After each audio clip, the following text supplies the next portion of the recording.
Mr. Jim Carter, welcome back to the podcast, man. Thanks for having me, brother. Good to see you.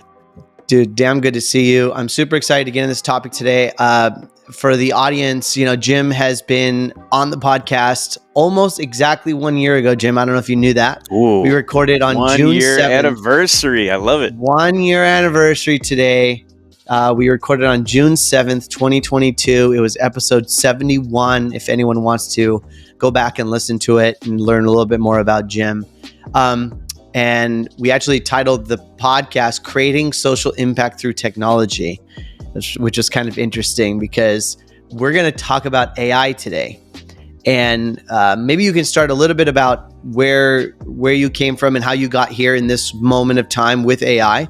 But I'm really excited to have Jim on the podcast today because Jim has pivoted a lot of his business or all of his business to AI.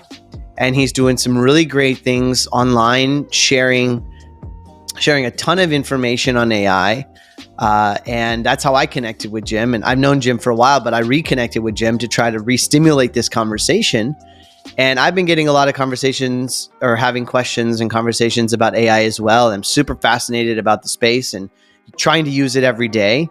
And so personally, I wanted to learn more. And then I also wanted to bring this vocabulary and these insights to the audience today. So we're really just going to get lost in AI today. So I'm super excited and welcome to the show, brother. I mean, it's a Friday, so if there was ever a day to get lost in the tech topic for me, today's the day. I'm in for it.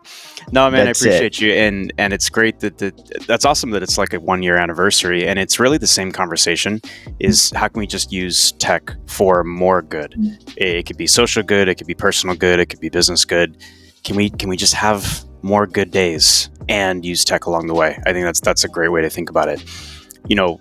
I've been in the space now for a while. The AI is now trending, and it's now becoming more of a household name when OpenAI dropped ChatGPT on us last November, and we see Microsoft talking about it. We see Google going all in on it, and we see let's see, what else? So was it Tinder? One of these other sites, they're starting to add AI components. Instagram's rumoring to do it. Like, all the big players are starting to really get into the game, and it's because this is one of the biggest technology drops that we've been given as consumers, likely since the personal computer.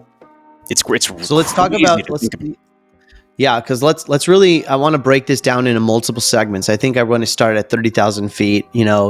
Guys like you are in the space, have been in AI for many, many years, but for all intents and purposes, there wasn't a user interface that the general population could use / understand until ChatGPT sort of hit us. And in the span of time, it's really quite remarkable because ChatGPT just launched like 6 or 7 months ago.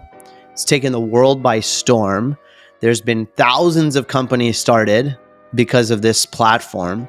So maybe give us a little bit of background about what is it that ChatGPT is from a fundamental standpoint, or what is this AI designed to do, or it did just launch to the world. So maybe let's start elementary so that people can kind of catch up to the conversation, and then I'd love to ask a lot more practical questions and then directional questions on where to go with it.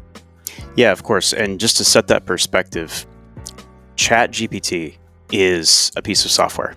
It's a release, just like if you use Asana, if you use Slack, what we're recording on, if you use Zoom, it's a piece of software. So I just want to kind of demystify. It's not this magic, weird looking computer thing that only developers understand.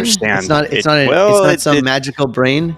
It has a bit of a brain, and we'll get into that.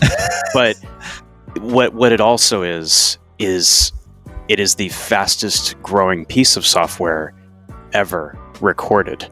In the history of software, they went from 0 to 100 million users in 2 months from when they launched. They outpaced Facebook. They outpaced the top apps on the app stores, everything. So when you really just think about how quick can you go from 0 to taking that rank, there's something there. And that's really, I think, the theme of what we have to think about here is we have to pay attention to it. I'm not saying everybody has to master it. Nobody needs to be an overnight expert.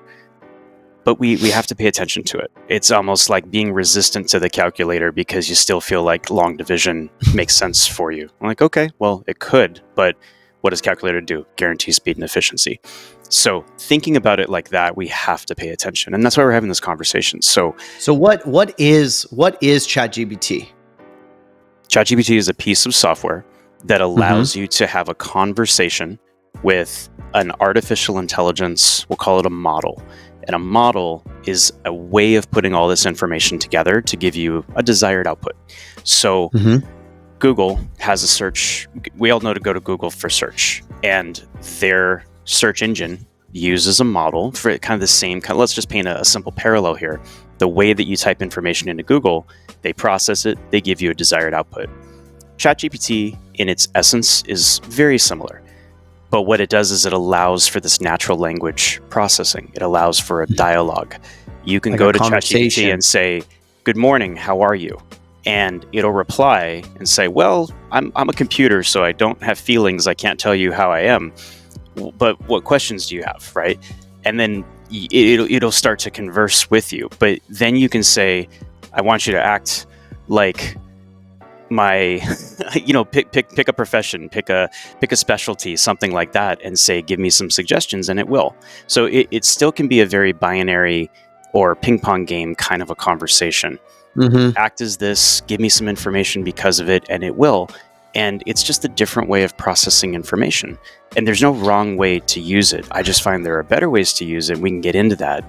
And it's a piece of software that's built on the platform of working with artificial intelligence. And artificial intelligence has been around for a long time. The technology's been evolving since the 60s. It's just now becoming this household name. And ChatGPT was released as a piece of software so we could interface with a really, really robust artificial intelligence kind of, let's just call it a supercomputer, the ability to work with this platform. Well, I think what's really what I've learned by using it, and I use it almost every day, not every single day in my business and even in my personal life. I've integrated it, but I think that it grew quite quickly because it has such a novelty. Like no one has ever seen anything like this before. It's not like Google in the sense like you have a utility, you need to look for something, you need to search for something. This is like it's got a really beautiful novelty to it, which I think caught the world by storm. But I think that also if you don't know how to use it and engage with it, that novelty could wear off. And it is a robot. You can kind of see it's not human. It has human characteristics. You have to train it. You have to teach it more things, but it can be a little bit robotic. And so that novelty, I think that Sam probably was worried that the novelty would wear off. So I'd like to know for you as a user, and we'll just stay with ChatGPT and we'll go kind of outside of ChatGPT for AI in a minute. But how are you using it? What have you found to make it a more useful use? I mean, I've studied a lot of prompt engineering discussions and seeing how people are doing a better job of asking questions. And I think it's taught me how to ask better, clearer, more specific questions. And ChatGPT does a much better job. It goes much farther in that dialogue. And I think also it's a great idea generating tool. It may not give you the answers, but it does a really great job of getting you 80, 90% there in terms of idea generation. But it really depends on how you use it, just like any tool. If you ask for a broad question, it'll give you a broad answer. If you give you a very specific question, it'll give you a very specific answer. So with that, kind of tell me where you're seeing this go. Yeah, that's exactly it. And just really quickly to touch on when you said the novelty, you're absolutely right. There's something to be said about being first to market. Now, first is relative, but let's say first household name to market. Like in this particular case, they gave us unprecedented access to try something that we just, I'm going to call it, weren't ready for. And anytime somebody can drop that on you and make it free, like that was also key. It wasn't like, by the way, if you pay $100 or $200 a month, you can have access to it. And it paints this barrier. Every single person could sign up for this and use it right away and get this information. And it was almost just like a kick to the leg to Google, like, they wanted to take him down, and it was trying to establish a new gold rush, which is fascinating, right? But Pew Research recently just did a study like last week and said that still just about 60% of US adults have even heard of it. They're even That's familiar what I'm saying. with it. I know there's still such a huge population of people. We're absolutely still coming to that, and right. That's I think the thing that we have to really think about now. How to use it. That's the beauty of AI, right? We've all been trained with ways to use Google better to get a better answer, right? Google exists to give you the best answer to your questions. So we all probably go down this road with Google. If we're researching, if we're curious, we type in one or two keywords, best phone, if you're thinking about getting a new phone, right? And then you do a little homework, you click around, you're like, okay, I think I've decided I want to go with an iPhone. So then you say iPhone features, and then you start to get more lists and things like that where you explains on it, and you still have to choose and pick, you find listicles, and then you decide that, okay, yeah, I want it. So you say where to buy iPhone, and then it starts to put up places where you can buy it, and then you say iPhone deals, and then where do I, so we progress this kind of process through, and it's no different than if you were chatting with your wife, or I was chatting with a business partner, and we're like, hey, what kind of phone do you have? Do you like it? Tell me about the features. Where can I buy it? You're like, do you know of any deals? Right? It's the exact same thing. So we've been trained, self-trained. This is the way Google has approached this for years, is we start with broad and we work our way out to really, really narrow, right? We start very open and then we work into what we want. ChatGPT can be very similar, but it doesn't have to be. And that's the novelty of it. And that's the superpower of it, in my opinion, because you can ask as few words as you want or as many words as you want, and you can have a conversation with it. It's like if you were going to have a conversation with Google. And Google is going all in on this too. I just got access to their new generative search. It's very similar in a sense where they'll ask follow-up questions and you can get lost in the conversation on Google. And this is where the technology is heading very rapidly and very fast. But we could talk more technical about, I've got pro tips with how you can use ChatGPT, but that's the way that I want you to think about it, is how can I have better conversations and ask better questions and get it all out of my head, and then allow this really, really knowledgeable brain, in addition to yours, to help kind of craft this message and get you the information back that you really are looking for. And dude, the results just blow you away the more that you get. I'm sure, like you've seen, you start simple and you work your way through it and you say, nope, I don't like that. Combine those two, change this out, give me more ideas for this. Like you can treat it as almost an all-knowing employee, personal assistant, executive assistant, research assistant, therapist, it reminds me of, you name it, and it'll get into that modality for you. It's wild. What's that voice in the Iron Man, that voice that Tony Stark has? Was it Jarvis? Was that his name? Jarvis. It reminds me of Jarvis every time I'm talking. We're getting closer and closer to that being a reality. Absolutely. Right? There's developers who are working on that. I've seen examples. There's a good little viral clip going around, and sort of like, I don't know what everybody's Instagram looks like, but right now mine is AI, golf, dad jokes. Like it's pretty wild, right? But like I'm getting a lot of this stuff because I'm also putting the content out.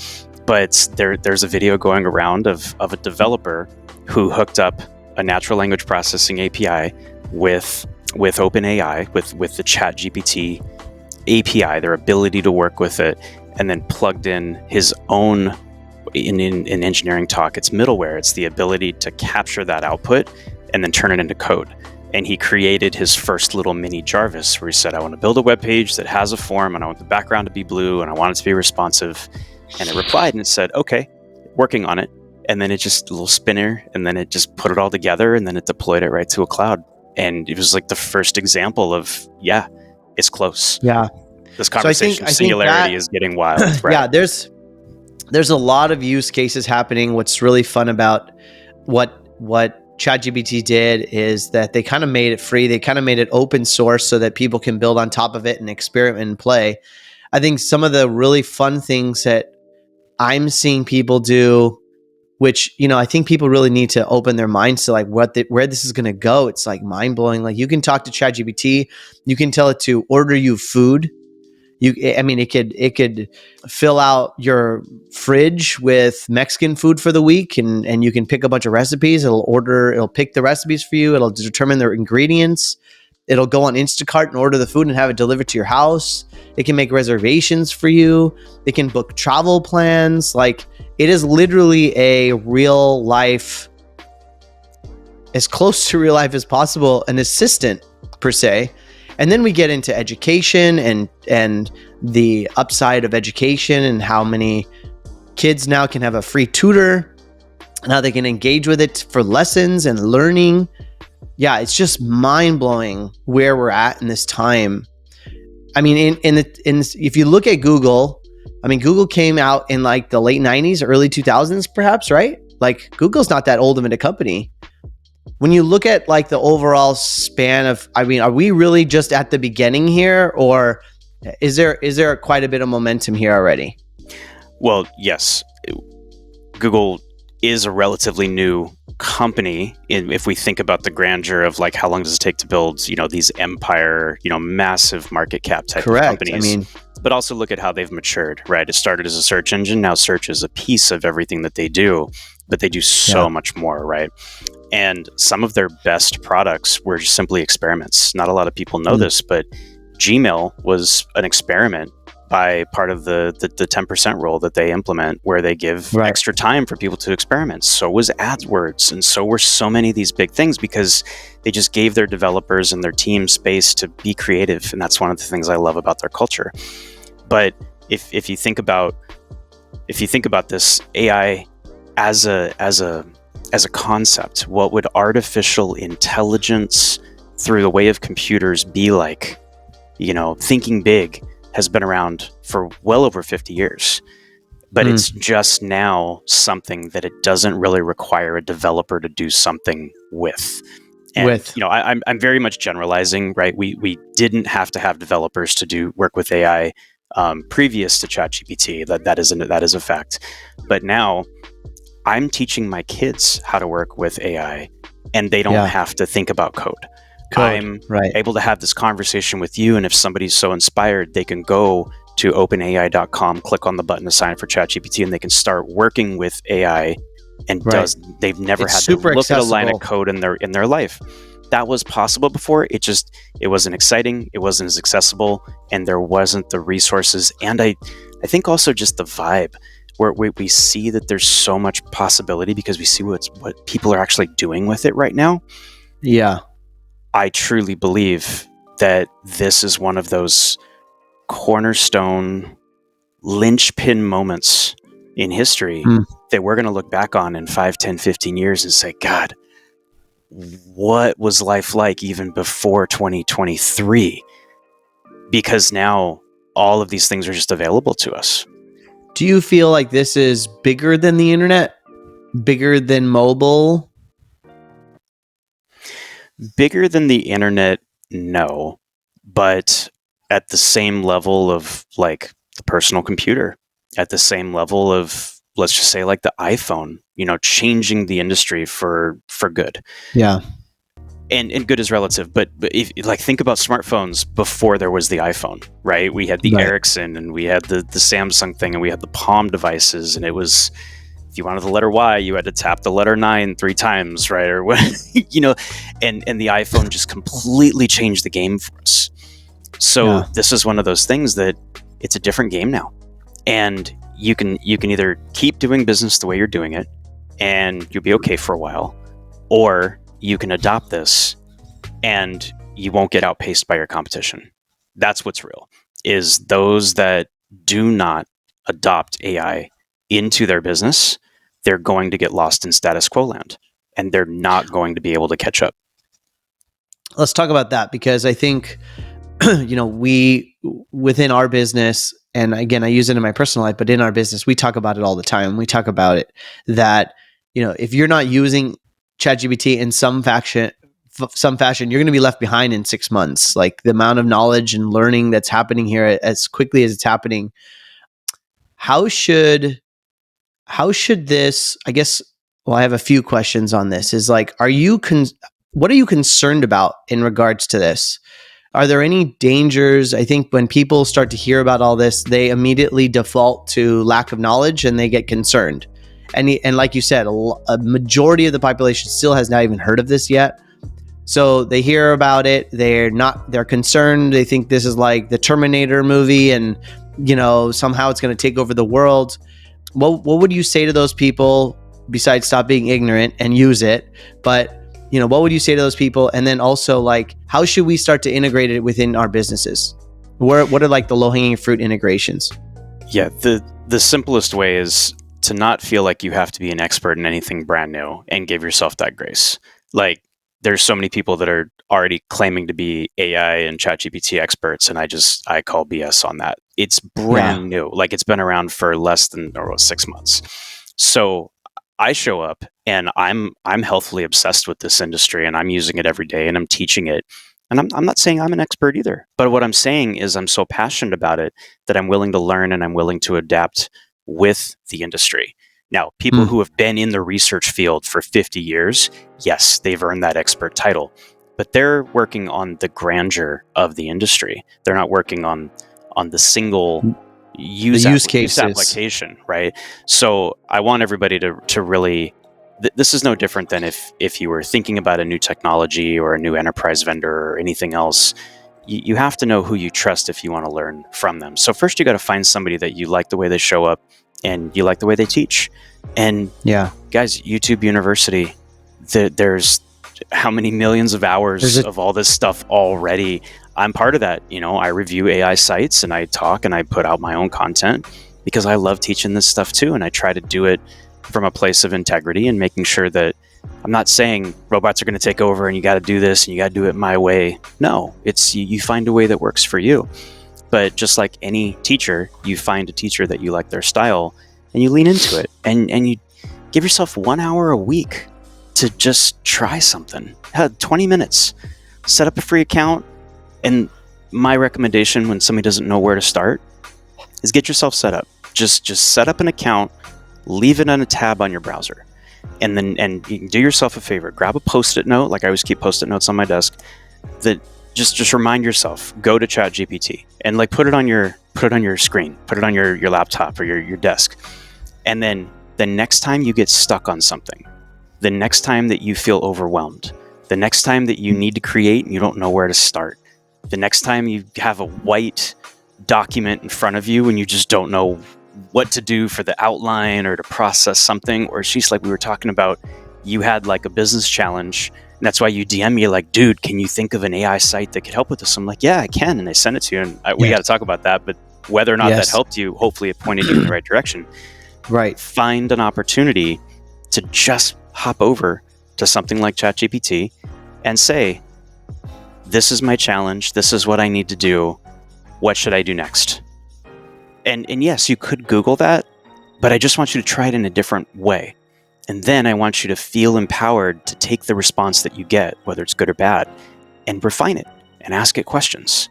And if you're willing to almost feel like this is a magic wand and you can wave it and you might get your answer, you probably will. And that's how I want everybody to start. I just want them to feel that they've got this opportunity and to give it a shot. And you'd be surprised. Not you personally, like everybody is surprised with I'm still surprised what you can get out of it. And I'm still surprised too every time I teach it and I show it. Last couple of days I've been teaching in masterminds and groups and I'm workshopping with friends, clients and customers and stuff. And somebody's like, well, I want to make a course and I just don't know where to start. I'm like, well, let's start at the top. Do you have the information for your business on your website? And in this one particular case, this gal said, yes. I said, can we do this in real time? She was like, okay. So screen shared, popped open our website, copy paste the entire site, go to ChatGPT and I typed, learn everything about this following website, paste, hit enter. And it immediately responded. And this is a challenge for everybody. If you want to try this, do it. Go to ChatGPT, open a new prompt, copy and paste everything from your homepage. Get rid of the menu items and the even a link. You can, I think now you can even just copy the link. You can. It's a little tricky. We can get into that. That requires like the plugins and things like that. But just for this sake, It all starts with copy. If you have long form copy in some form, try it. And here's a challenge for anybody listening, something you can do today. While you're listening to this, do it as I say it.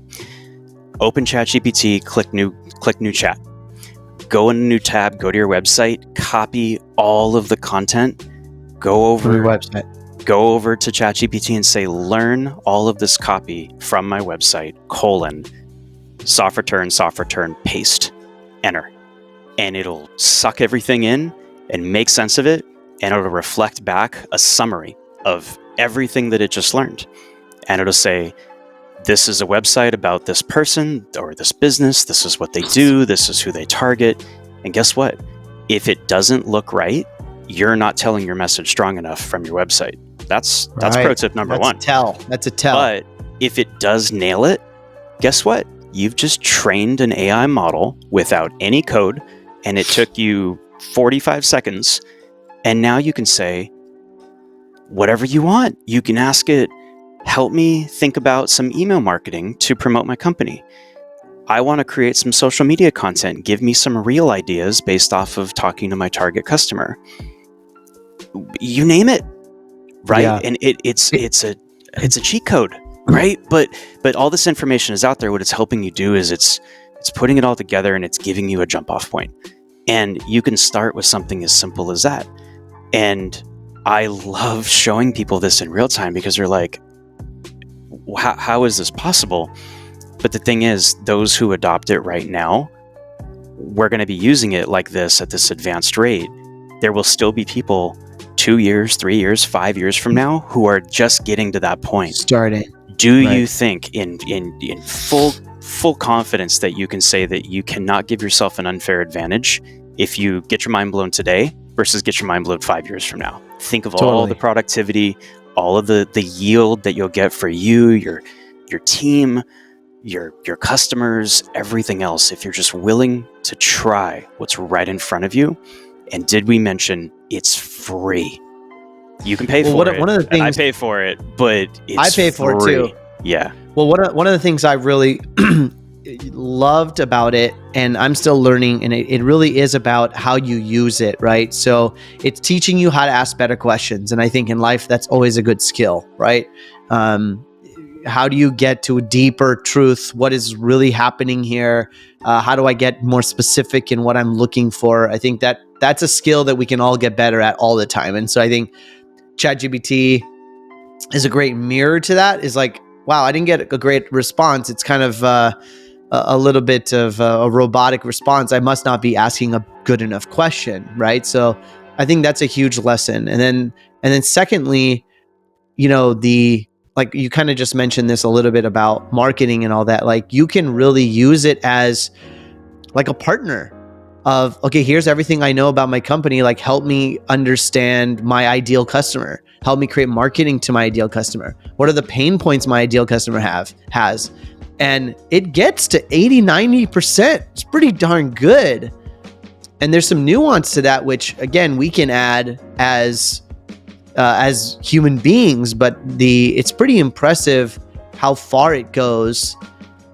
And again, it's just the beginning, right? And so I think it's really about how we can train people and get people to just get comfortable with it and use it. Yeah, you're absolutely right, brother. It's so mind-blowing. I think the way what makes it ominous, even for me, is that when you're faced with an unlimited amount of ways to work with something, you don't, because you're just like, overwhelming. Well, where do I start? A lot of us, if you're like me, you're like, okay, well, I know I need to get more content out. What do I do? You just, you start asking that question. I know I should write more emails. What do I write? I know I should be more creative. How do I be creative? Like we get stuck in that paradox of choice. Right. And this is no exception to the rule. If anything, it makes it worse. So let's be honest. Right. But if you pick a direction and you say, okay, this week I want to focus on using AI just to do better with communicating with my customers. Like I challenged a mastermind group that I taught in last night. And I was like, show of hands, how many people know that everything would be better if you spent more time reaching out to your current customers to check in on them, to ask them how they're doing, to be, this one has a new son, this one is celebrating their 15-year wedding anniversary, but we don't do these things as often as we know we should. And we probably don't even need new business. If we courted our current business, it would be better, right? And I'm like, I'm victim of that too. Absolutely. Well, you could technically train ChatGPT on the basics of your business and your clients and your customers. And you could, if you give it that information, you could say, give me an itemized list of who's having a work anniversary, who's overdue on an invoice, and it could be that all-knowing opportunity. And now you can say, write me an email for each of these customers about whatever I need to tell them that you just told me. And remember, everything is relative in the conversation. It's like us having a conversation now. You're not going to have to re-ask me my name. You know my name because you know my name. We had that conversation. You don't have to re-ask me a question we just talked about because we just talked about it and we have enough short-term memory. It has long-term memory and it has short-term memory, and it can contextualize it all together. So think of what that could do for you. The more information you feed it, getting it out of your head. For those of us that have executive assistants or personal assistants, we understand the importance of having another brain next to us, keeping us accountable. And think about this as if you hired an EA for the first time, or you were going to. What do you think you have to do? They're going to ask you questions like, okay, you're going to train them. I'm here for you. Like, how can I serve you? Use AI as one of those opportunities to help you get out of your own way. That's a really big way of thinking about it that totally changes the game for a lot of people. How should people be thinking about it, I think, in terms of job security? So I know there's a lot of conversation, and again, in the news cycle, it immediately gets bad rap that it's going to put people out of work or it's going to replace jobs. It's already probably doing that in certain types of like copywriting and digital and video types of roles, like the amount of software that's being developed to help, in podcasting and podcast editing and copywriting and writing summaries of things and all that. It's just incredible how efficient it is. Then when companies start to learn how to integrate it within process improvement or customer engagement or things like that, I think we have to be able to communicate to people that you need to use it as a tool and not like something that is a threat and is going to replace them. It ought to leverage their capacity, leverage their time. How do you look at that? How do you message that? Yeah, we have to be real about this, right? It absolutely is going to remove a lot of jobs from the workforce, and it is a threat. However, it also empowers us to think bigger and to be more efficient in what we do. So if think about other times in life where you were resistant to something and other people adapted, what happened, right? Like this is truly Darwin's theory or Darwin's law, right? Which is if you aren't willing to adapt, you will fall behind. However, there's a really good quote going around, and I keep forgetting to figure out who the true source is, but so many people are now using it, I'm going to use it too, which is AI will not replace your job. The person using AI will. And it's a really big point that we all have to realize, which that's the reason I go right back to what I said, is that if you are not willing to adapt it into your life, somebody who will is going to outpace you, whether that's personally, professionally. That should be the title of this episode. It's the single best presentation of this theory that I've found. And it's because it's so simplified and it paints that picture that says, okay, well, yeah, I don't want to be replaced, but I'm not trying to replace myself either. I just need to be more effective, and I need to serve people in a greater way. Let me give you a very personal example of when I say personal, I mean my example. Okay. I just mentioned you before we started recording here. Last time we talked, I was running an agency, really proud of it, 7 figures, growing. I had a team of 30 over, 6 time zones, right? We were doing a lot of copywriting, a lot of content creation, a lot of tech support, things like that. I recently closed that agency. It was one of the hardest things I've had to do professionally. Probably about 3 months ago, I decided to downsize it just to a few key team members. At one point, I had 13 copywriters on my staff, and my team, we've written over 3 million words for our clients in the last probably 3 or so years, published about 2,500 plus articles for our clients. We wrote a lot of copy, right?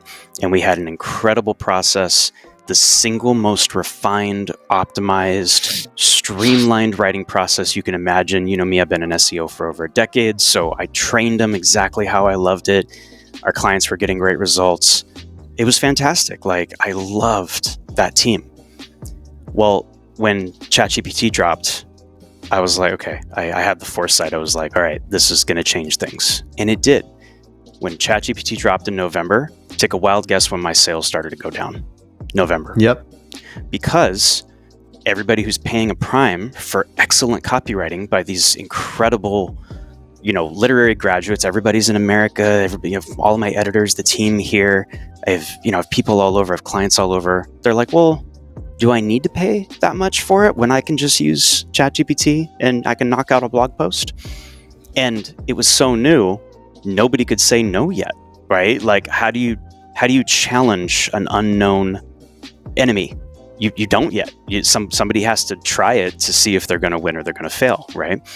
So I gave my team the challenge. We need to adapt. I need you. I told my lead copywriter, I need you to reserve 20% of your days from this point forward and to come up with a new AI copywriting style. And I taught him exactly how I wanted him to use it. I gave him all the resources, and he did. And we ended up changing our process where we were able to double the output for half the cost and make even more profit margin. And the clients that we had loved it. Now, that draws a parallel though, because the industry changed so fast that that was one of many services, and it's a bigger picture that I won't get into in this conversation. But unfortunately, those copywriters I had to let go. It was too big of a change. But the clients we still have that we've retained for that service, and new ones even since, we're still able to double the output at half the cost for them and pass along those savings, and the output is great. I did a side-by-side comparison. Our 100% personally written copywriting, we duplicated the article and we did it with AI. And for those clients that wanted to test it with us, we sent both articles and we're like, can you tell which one was AI? And they said no. Every single test on every single client, a couple people guessed, but they're like, it's a guess. And I was like, okay, well, your guess was wrong. So that's kind of funny. Right. But in this case, like, it was equal quality. So I want to paint that picture because it's very personal. Is yes, I unfortunately had to lay off team, and I had to change the way that I did business because of an adaptation in the industry. It's about as personal an example as I can share. And everybody's bounced back. Of course, they got my recommendations, everything. It was totally my choice as the business owner. And they're still writing, they're still doing other things, but now they're empowered to do their writing in a better way. So again, if you're not willing to adopt, you don't have that leverage. If you're not willing to adopt, you're going to be unemployed. I don't know how else to say it. You will, because somebody else is going to come in and they're going to be able to do it faster, better, and more efficient. How are you using it in your personal life? Oh, lots of ways. It's actually fun. And I found that I have the most fun using it in my personal life by showing it and teaching it to my kids. So my girls are 12 and 11. And what I'm finding a lot of joy in is actually teaching AI to them and seeing it through their eyes, because they're not yet biased by the world. They don't have businesses. They don't have demands of the world. They don't feel like they're going to be judged if they ask the wrong questions. So here's a great example. Both of my girls are in volleyball. And when I was teaching ChatGPT to my youngest, who's 11, she sat down right here next to me. And I was like, what's something that, you love right now, honey? And she was like, oh, volleyball. I love doing that. I'm okay. Well, you want to get better, right? Yes. Well, we just had a conversation with ChatGPT about, hi, my name is Hazel. I'm 11 years old and I love volleyball. and I want to get better at it. Give me ideas. I think that was the first thing that I had her type. Right. And it said, "Hi, Hazel. I'm so glad that you want to learn more volleyball," right? It's a friendly conversation with an AI model. And I taught her the first like pro tip that I teach, in cases like this. So if everybody hears one pro tip. Follow up your ChatGPT questions with, ask me as many questions as you need to accurately answer my request. I want you to type that out in your ChatGPT prompt. Ask me as many questions as you need in order to accurately answer my request. So I had her type that, and it said, "I have a few questions for you, Hazel." And note that it started to speak to her in a more simplified 11-year-old language, not like a college professor who's using larger words. And it asked the questions in a simple way that she could answer. How often do you practice? What are your goals? What was the one thing that you want to get better at? Things like that. And then I showed her how we said, now we can have it make a personalized, not training, action but like plan, practice schedule, action plan. What's a great way to, I had her tell it that she only has another week left of school. And I was like, well, since summer break is coming up, you've got more time. So let's spend some more time outside, Totally. That's one example of an unlimited amount of ways we can spin this. But for everybody listening, put that into your own world. What are you so passionate about? What's a hobby that you just haven't given yourself time for? If you want to have a better relationship with your significant other, you can find this information online. I'll share. Guys, share. Remember, AI is a combination of the same stuff you can get on Google, but it's a different way to work with that information. Go ahead, man. So I'll share a really quick one too, and I love the pro hack of like asking it to ask you questions. Date night is something that we really prioritize, but coming up with what to do for date night is a thing, right? I mean, if you're having date night every week or every other week, whether it's your turn or your spouse's turn, it can be a thing. So I was having a conversation with a friend who gave me an idea, and he's like, "Oh yeah, no, look," he like pulled his jar out. He's like, "Look at all these he had what are they called, like popsicle sticks, and he had these things written on the popsicle sticks. He had like 40 or 50 of them inside of this little jar. So every time he would have date night, he wouldn't have to think, he would just take out a stick." I was like, well, that's really cool, but like, it's going to take me a long time to come up with 50 things. And write out all these sticks and put them in the... So I said, okay, wait, perfect task for ChatGPT. So I go to ChatGPT, I say, give me 50 date night ideas. So it gives me this list instantly, right? 60 seconds, 5 seconds. And then I'm like, wait a second, this is not specific. It's not specific enough. So I said, give me 50 date night ideas. And it gave me all kinds of things. Some of them of which are far away. Some of them are too much time. Some of them are not local to me. Some of them I have to make reservations. Some of them are made for, all these kinds of variations. So then I got more specific. I said, okay, give me a list of 50 date night ideas in Irvine that are within a 20-mile radius, that I don't need to make reservations for, that I can show up last minute, that are either in the mornings or in the evenings, and cost at a minimal cost, right? And it gave an incredibly detailed, specific list. I printed that out. I cut it all off. Like I cut them in 50 strips and I put them in a bin. So now in about 2 minutes, I got 50 clever, fun, creative ideas on date night ideas. And I think that I use it in our office. Same thing. Like, what are really great cultural things that we could do with our staff? These are our values. These are the things we like to do. Come up with a handful of things that you would do within and again, it's about being specific. And it's incredible how much it knows. It knows the geography. It knows the businesses local to you. It knows the parks close to you. It's really quite remarkable. It is That's Google on steroids, example. Right? Yeah, it's a great example. And you said a lot of really key points that I want to highlight. Yeah. You started with something simple. Right? Remember my example of like best phone. And then we moved to iPhone, and then we say, where do we buy? And then, okay, so remember, we've trained ourselves for how we want to process data online. We go from research mode to curious mode to consumer mode to action mode, right? Like in that order, in almost every single case. ChatGPT doesn't have to be any different. But when you get good at it, you can go right to action mode. And that's a really cool way to think about it. And that's harder to do with Google, because with Google, you're still faced with the paradox of choice. No matter what you type in, you still have to pick your result, right?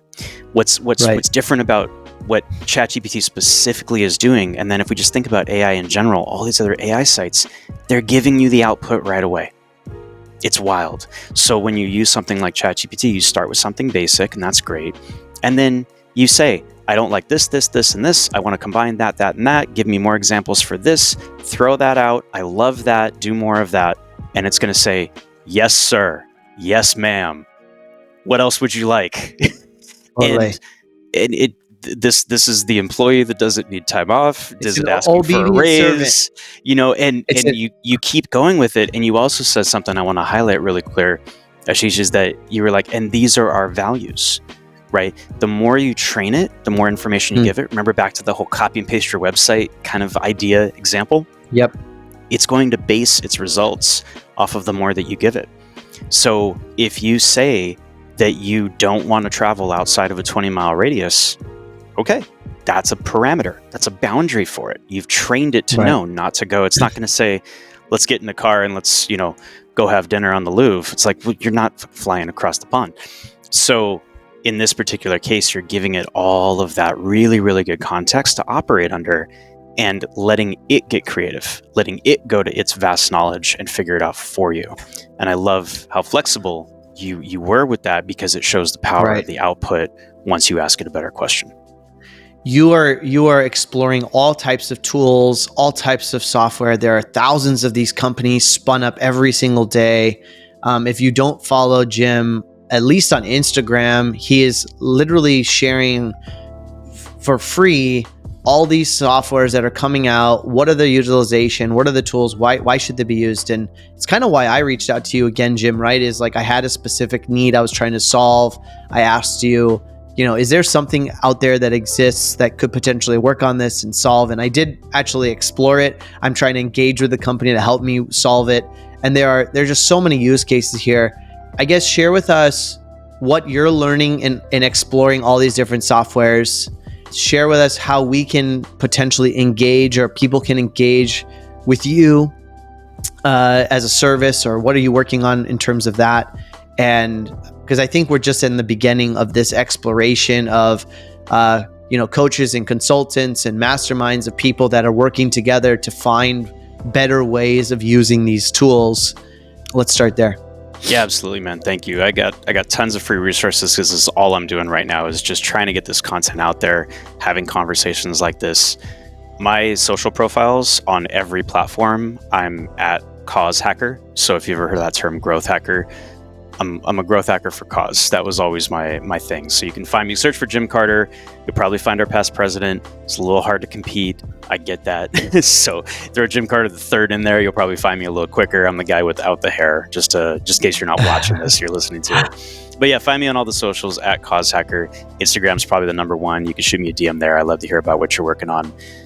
If you're looking to just stay on top of the AI game, a little while ago, I launched an AI newsletter, and I love that. I write about the top topics every single Tuesday, and I reflect it right back to your business.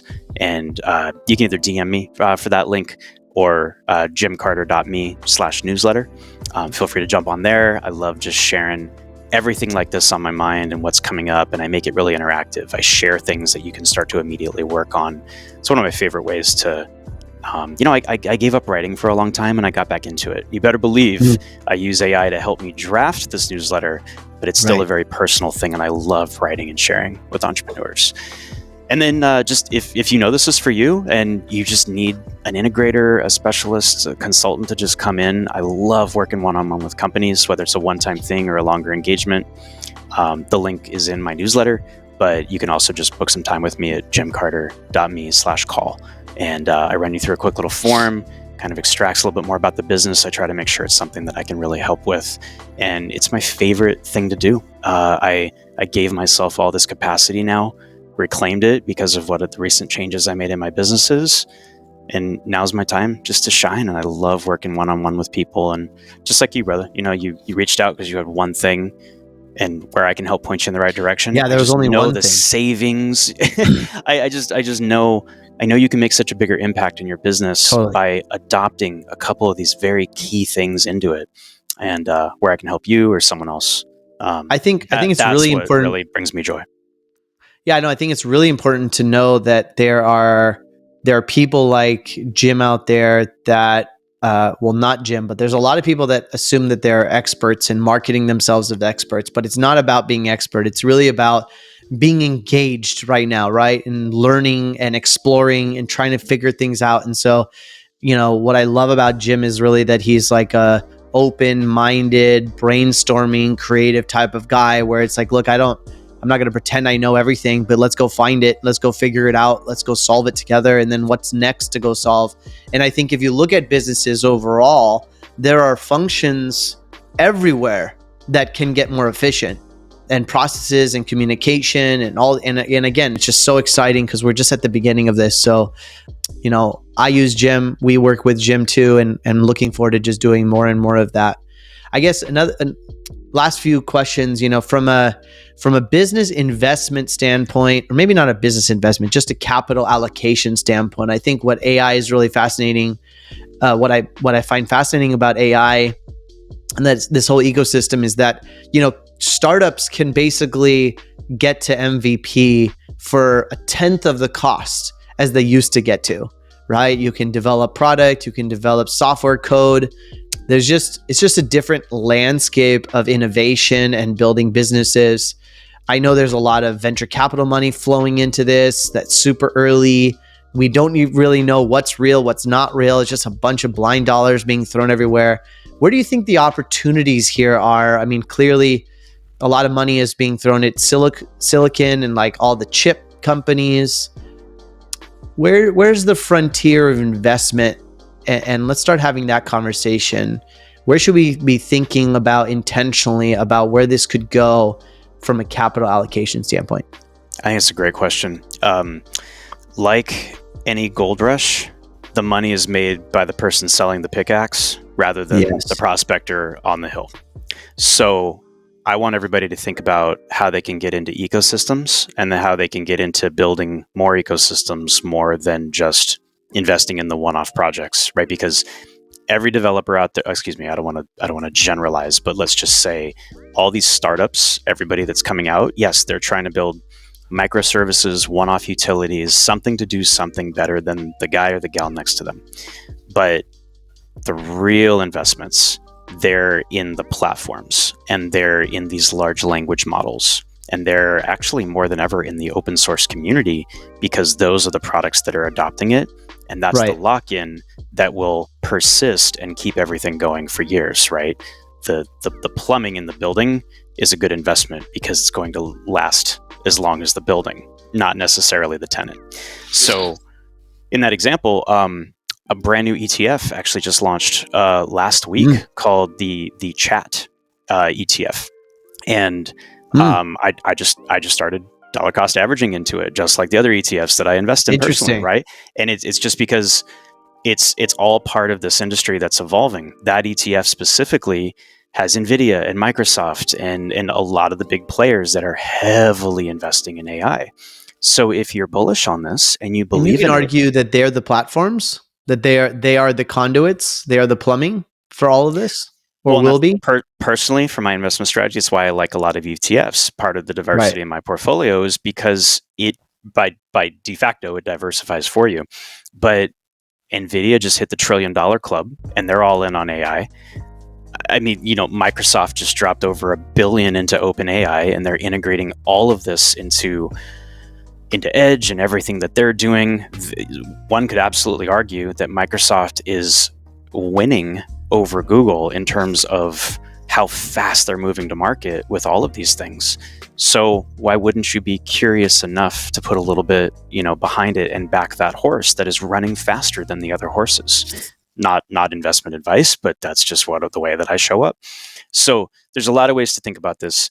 Right. I believe that the more that you're looking for the ecosystems and the more that you're looking for things that build other platforms, you're setting yourself up for more future success. But if there's an awesome project out there and you believe in the founders and you believe in the tech that they're doing and you believe that what they're working on is a timeless or a very, very reliable, timely type of an endeavor. Social media is not going anywhere. Email is not going anywhere. Creating content is not going anywhere. Those kind of things. Data is not going anywhere. Then yeah, I do believe that your dollars have lower risk and higher opportunity to multiply because you're putting it behind a horse that is just running in a better race. Well, I mean, this is an introductory call to AI, which is what I wanted to have, right? I think I really wanted to have a discussion with subject matter expert where people can understand what's going on here. What is the ecosystem? We talked about how to get into it. What are the other tools that are existing? How to engage with it? How to start with it? Where to invest in it if you are interested? What are the fears and potential risks of it? So that was really my intention today, is to make this more of a conversation in households and in businesses. I really encourage people to reach out to Jim. He is a great resource. He's always coming from the right place, regardless of what he's doing. So he's a great place to start if you're thinking about doing it in your company or figuring out what the optionality is for you. But even just as a personal, everyday citizen, like, engage with AI and find a way to utilize it with your kids or with your spouse or in your everyday planner or life. It's just such a powerful tool. It's like having a hammer and not pulling it out, right? And so I just appreciate you being here, brother. And thank you so much. We'll put all your links in the chat or in the podcast link. But if anyone does want to reach out to you, what is the best way to get a hold of you? Yeah, I appreciate you, man. Yeah, I think like I shared, I'm always on Instagram. That's where I have the most conversations. I post the most content about this. Feel free to shoot me a DM there.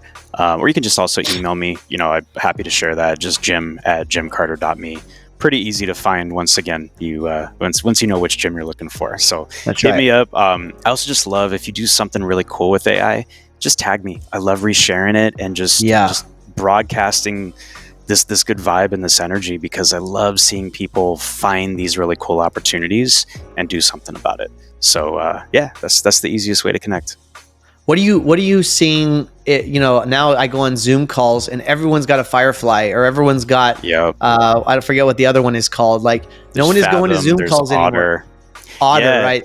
Otter's no one's going to one. Zoom calls. They're just sending their otters. Well, here's a real quick fun story. I know we got to finish up here. Is I run a group program teaching advanced, or let's say like intro into dangerous territory of working with AI. And it got to the point where because these recorders join if you can't, it got to the point where I had more AI note takers joining my sessions than I had live people, because as we all know, not everybody can always make everyone, but they're all AI. So they all join right on the hour. So, like on a Zoom or whatever, Teams, you wait there and people trickle in, a minute or two later. It's always that awkward silence. It started at 9 a.m. Boom, 9 a.m. Ding, ding, ding, ding, ding, ding, ding, ding, ding. All the note takers are there before anybody else. And then Ashish would join. And then Sally would join. Tom would join, whatever. It was the funniest thing. I got a screenshot. I believe that. 12 note takers and 2 humans. And I was one of them. I was like, oh my God, this is changing so fast. So fast. Again, that was about as on brand as it got for my program. And I was really proud of everybody who was part of that. And that's the way we have to show up, is we have to think smarter, but not work harder. We know that. We now have the tools to not have to work as hard, and it helps us think smarter, right? It's so ready for us to come in and just take advantage of it. It's so powerful. That's what I want everybody to do, is just lean into the tech, try it, and do what I said with the Post-it. Just write ChatGPT, put it on your screen, and the next time you just sit back in your chair, you're like, man, I don't want to do this. Be selfish for a hot minute. Say to yourself, okay, I don't have to do this myself. Let me have this AI tool help get me 80% of the way there. And it's going to change your life. You just got to want it. I also think it's super important for young kids to be working with this. Like, it will be their life. And Totally so agree. I was engaging with a college kid that just graduated from college. And I was like, so, are you using ChatGPT? He's like, no, everyone in college is just using it to write papers and cheat. that was the framework in which they looked at that tool, because those are the conversations happening at that level. So I sat with him for like half an hour and I started helping him, trying to figure out, okay, what is it we want to do with your life? What are the job opportunities you could potentially look for based on your interests? How do you go look for those jobs? How can you prepare for interviews within that realm? He's like, oh my God, this is mind blowing. Yeah. And so at that really early age, I mean, as young as 7, 8, 9 to into college, we need to start changing this conversation so that they can learn how to use it as a utility. It's sort of like our generation where we were finally gifted a phone, where our parents didn't have phones, or, you know, we were still using the Thomas Guide to figure out where we were going. This generation is going to wake up, live in a world where they have a digital assistant next to them for everything. And if we deprive them those conversations early on, it could be too late. I shouldn't say it's going to be too late, but they really need to learn how to engage with it. You're absolutely right. And I applaud you for stepping into this and sharing this with your audience, because you see the future and you want to give your listeners the unfair advantage. And that's, totally. I think that, if you feel like, how do I process it? Maybe you think about it like that. How can we get you the unfair advantage so you can choose what you want to do with it? It's not that you don't get to do it. It's that you do get to choose if you want to do it. So you have this availability. It's free. You can do it over coffee, over a beer, over a mimosa on Sunday. It doesn't matter. You can experiment with it. You can try it. And again, YouTube University is out there. I put out free content every single day showing my tips of the way I like to use it. Just find somebody who you believe in and just take their advice. Try it. Give it a shot. It's just going to blow you away. And I'm so excited to see a year from today, if we record round 3. We're going to have to set an anniversary date. We'll have to ask ChatGPT to remind us. That's it. Right. It'll have to remind us. And I can't wait to see where the industry's at, what opportunities are out there, and how much more effective we can all be in what we love to do just by leaning in. Yeah, so fun. Well, again, I'll see you next year. I'll talk to you in between, but we'll have to record. It better not be that long before I see you. No, it's not going to be that long until we talk again, but we'll definitely have to record to share where we're at a year from now with the audience, and hopefully they're farther along in their journeys too. But thanks for sharing, Jim. You, brother. Appreciate thanks you for having being me here on today. You got it, man. All right, bye.